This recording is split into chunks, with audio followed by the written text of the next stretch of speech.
Hello students, welcome back on the topic the First World War and the Russian Empire.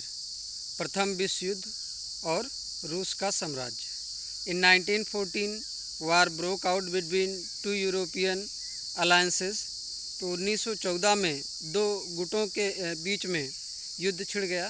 जो ये European alliance थे, European गुट थे, Germany, Austria and Turkey, the Central Powers. ये Germany, Austria और तुर्की ये सेंट्रल पावर्स थे। And France, Britain and Russia ये अनदर ग्रुप था। France, Britain and Russia, later Italy and Romania, और बाद में ये सेकंड ग्रुप को ज्वाइन किया इटली और Romania. Each country had a global empire. तो हर देश का अपना वैश्विक साम्राज्य था। And the war was fought outside the Europe as well as in Europe. तो ये युद्ध यूरोप के अलावा यूरोप के बाहर भी ये युद्ध लड़ा गया। This was the first world war, और ये प्रथम विश्व युद्ध था। In Russia the war was initially popular and people rallied around tsar Nicholas second. तो रसिया में प्रारंभ में तो लोग इस युद्ध का स्वागत किए और जार का भी समर्थन किए। As the war continued though the tsar refuse to consult the main parties in the Duma. तो जैसे ही वार आगे बढ़ा, the tsar refuse to consult the main parties in the Duma. तो ड्यूमा ये रसिया का पार्लियामेंट है, और जार जो है वहाँ की जो मेन पार्टीज थी उसे कंसल्ट करने के लिए मना कर दिया। सपोर्ट और थिन। अब जार निकोलस सेकेंड का समर्थन कम होने लगा। Anti German sentiments run high, और रसिया में एंटी जर्मन सेंटीमेंट्स क्रिएट हुआ। मीन्स जर्मनी के प्रति नफरत पैदा हुई रसियन लोगों में। As can be seen in the renaming of St Petersburg.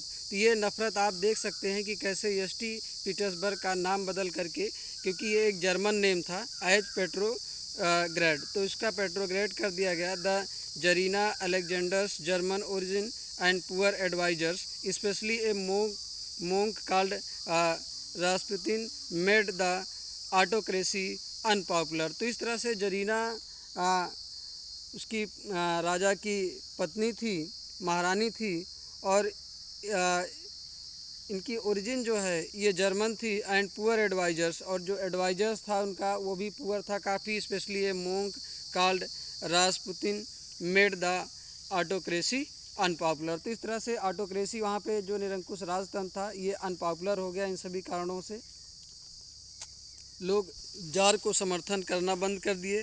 The first world war on the eastern front different from that on the western front. तो जो ईस्टर्न फ्रंट पे जो युद्ध लड़ा जा रहा था वो वेस्टर्न फ्रंट से डिफरेंट था। इन द वेस्ट आर्मीज फाट फ्रॉम ट्रेंसेस। तो वेस्ट साइड में आर्मी खाई से लड़ाई करती थी, stretch along the eastern France. In the east आर्मीज moved a good deal and फाट बेटर लिविंग लार्ज कैजुअलिटीज़। तो इस साइड में बड़ी संख्या में सैनिक भेजे गए, लेकिन युद्ध में बहुत सारा सैनिकों का नुकसान हुआ, सैनिक मारे गए, कैजुअलिटीज़ हुआ। Defeats were shocking and demoralising. तो ये डिफीट्स काफ़ी शोकिंग था रसिया के लिए। Russia army lost badly in the Germany and Austria between 1914 and 1916। तो इस तरह से रसिया की आर्मी बहुत बुरी तरह से जर्मनी और ऑस्ट्रिया में हार हुई इसकी 1914 से 1916 के बीच में। There were 7 million casualties by 1917। तो 1917 तक जो है 7 मिलियन कैजुअलिटीज़ हुई, मीन्स 70 लाख सैनिक मारे गए।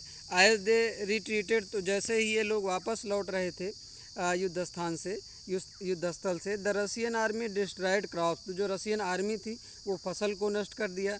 एंड बिल्डिंग्स टू प्रिवेंट, और बिल्डिंग्स को भी नष्ट कर दिया। नष्ट क्यों कर दिया? To prevent the enemy from being able to live off the land, ताकि ये एनिमी उस बिल्डिंग्स में ना रह सके। The destruction of crops and buildings led to over 3 million refugees in Russia. तो इस तरह से ये जो बिल्डिंग और क्रॉप्स का जो डिस्ट्रक्शन किया गया, इसका विनाश किया गया, तो वहाँ पे रसिया में 3 मिलियंस रिफ्यूजी पैदा हो गए, 3 मिलियन लोग रिफ्यूजी हो गए। Situation discredited the government and the tsar. तो ये सिचुएशन जो रसिया की हालत बदतर हो रही थी, ये इसकी क्रेडिट जो है सरकार को और जार को गई। Soldiers did not wish to fight such a war. तो अब सैनिक भी युद्ध लड़ने के लिए तैयार नहीं थे। The war also had a severe impact on industry. तो वार का रसियन इंडस्ट्री पे भी काफ़ी बुरी तरह से इसका प्रभाव पड़ा। Russia's own industries were few in number. तो रसिया में बहुत ही कम संख्या में इंडस्ट्री थी। And the country was cut off from other suppliers of industrial goods by German controls of Baltic Sea. तो बाल्टिक सी पे जर्मनी का कंट्रोल हो गया और जो अन्य सप्लाई उधर से आ रही थी वो भी सप्लाई कट हो गई। Industrial equipment disintegrated more rapidly in Russia than elsewhere in the Europe. तो इंडस्ट्रियल जो इक्विपमेंट थे, जो औद्योगिक उपकरण थे, वो ज़्यादा तेज़ी से उसमें जंग लगने लगे, ख़राब होने लगे रसिया में, जबकि अन्य देशों में ऐसा नहीं था। तो अन्य देशों की अपेक्षा यहाँ के इंडस्ट्री बहुत जल्दी ही जो है, क्योंकि वो रन नहीं कर रही थी तो इक्विपमेंट ख़राब हो रहे थे, मशीनरी भी ख़राब हो रही थी। बाय 1916 तो 1916 तक railways line began to break down. तो रेलवे लाइन भी टूटने लगी। Able bodied man were called up to the war. तो जो एबल बॉडीड मैन थे, जो हष्टपुष्ट लोग थे, उनको युद्ध में बुला लिया गया था, युद्ध लड़ने के लिए। एज ए रिजल्ट जिसका परिणाम क्या हुआ, देयर वर लेबर शॉर्टेज। तो श्रमिकों का अभाव हो गया रसिया में। And small workshop producing essentials were shut down. और जो छोटे छोटे वर्कशॉप जो ज़रूरी आवश्यकताओं मतलब वस्तुओं का जो उत्पादन कर रही थी, वो भी बंद हो गई। Large supplies of grain were sent to feed the army. तो भारी मात्रा में अनाज की सप्लाई करनी पड़ती थी आर्मी को खिलाने के लिए, जिससे अनाज की भी तंगी होने लगी। For the people in the city. तो जो शहर में लोग रहते थे, bread and floor become square. तो उनको ब्रेड और फ्लोर मिलना दुर्लभ हो गया, मीन्स अनाज मिलना दुर्लभ हो गया, और फूड प्राइजेस भी बढ़ने लगी। By the winter of 1916। तो 1916 विंटर तक रियोट्स एट ब्रेड शॉप पर कॉमन। तो ब्रेड शॉप पर ये ब्रेड के लिए या राशन के दुकानों पर राशन के लिए जो है किल्लतें होना, विवाद होना, संघर्ष होना, विरोध होना, ये कॉमन बात हो गई थी। Thank you.